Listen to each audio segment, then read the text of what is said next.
color grading. There's more to it than just color grading.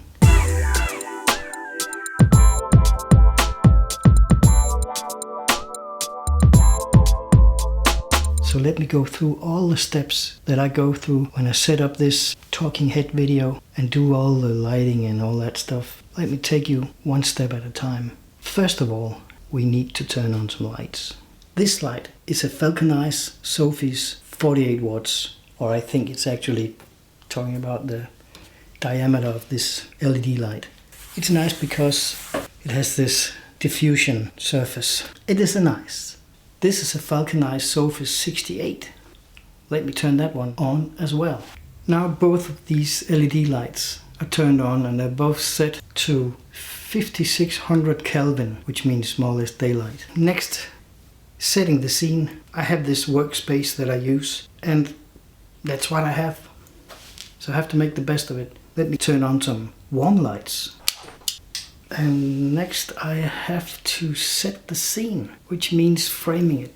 Positioning myself and positioning the lights. First of all, I want to change the lens. So now I just have to sort of arrange the lights, and if you can see in the windows, you can see a reflection of the lights. That's really annoying. And you can see this cord.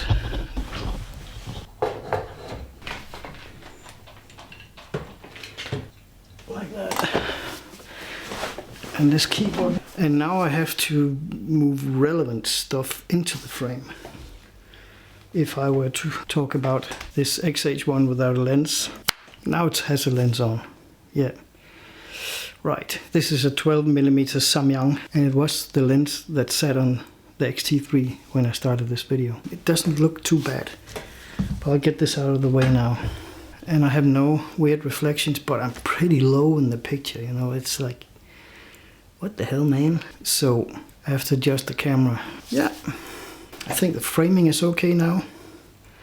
The lights are somewhat okay. I'll try not to put too much light on the background, so I sort of twist the lights a bit more towards the camera, just to get myself out of the very direct lighting, which can easily overexpose, especially if you are on low dynamic range setting like Eterna or a basic setting like H.264. The camera filming this is a Fujifilm X-T3. It's recording in 4K, 24 frames per second. It's recording in H.265 in long up mode because there's not a lot of stuff moving around me, so I can easily use long up. This is the hybrid log gamma setting and not overexposed. I have yet not worked a lot with this setting, so this is sort of my testing. Hybrid log gamma. Sounds fancy pants.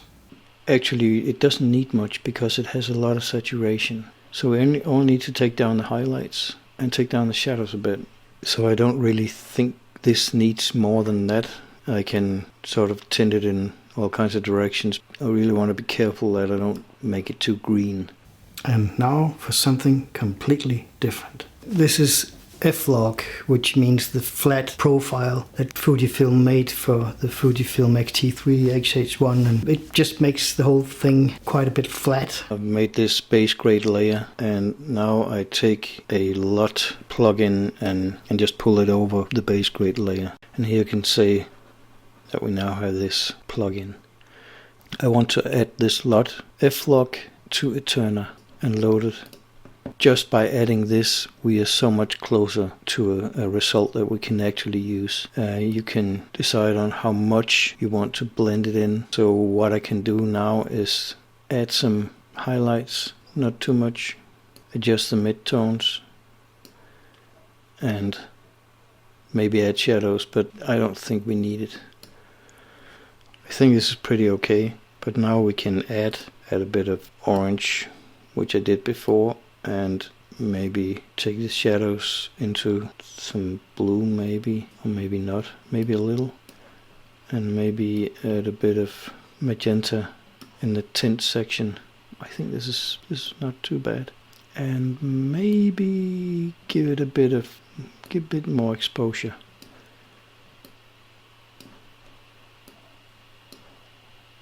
I think this is pretty okay, and if you see the difference, it is quite dramatic, and I needed a lot to get this result easy, and then just use the color wheels to just do some minor enhancements. And now I'll go for something completely different, still H.265, but with a film simulation instead, and then I want to try to make the picture as finished as possible, color and exposure as precise as possible. This is the Eterna profile. It's not graded. I've tried to set up the colors and the lighting as precisely as possible. I took the white balance and went into the color matrix and added a bit of yellow. I have the color turned up a bit. The sharpness is at about -2. The noise reduction is also a bit down. And now I'll try to color grade this almost finished profile, which makes everybody's life so much easier by doing this takeover or the voice when I'm color grading. Okay, let's try to color grade this Eterna film simulation footage. It doesn't need a lot. I use a base grade layer from Color Finale because I can have it in a separate layer. I can easily turn it on and off by pushing the V button on the keyboard.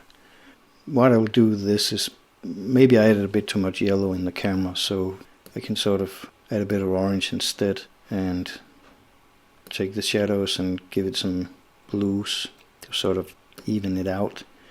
Take the highlights down a tiny bit, take the midtones down just a tiny bit.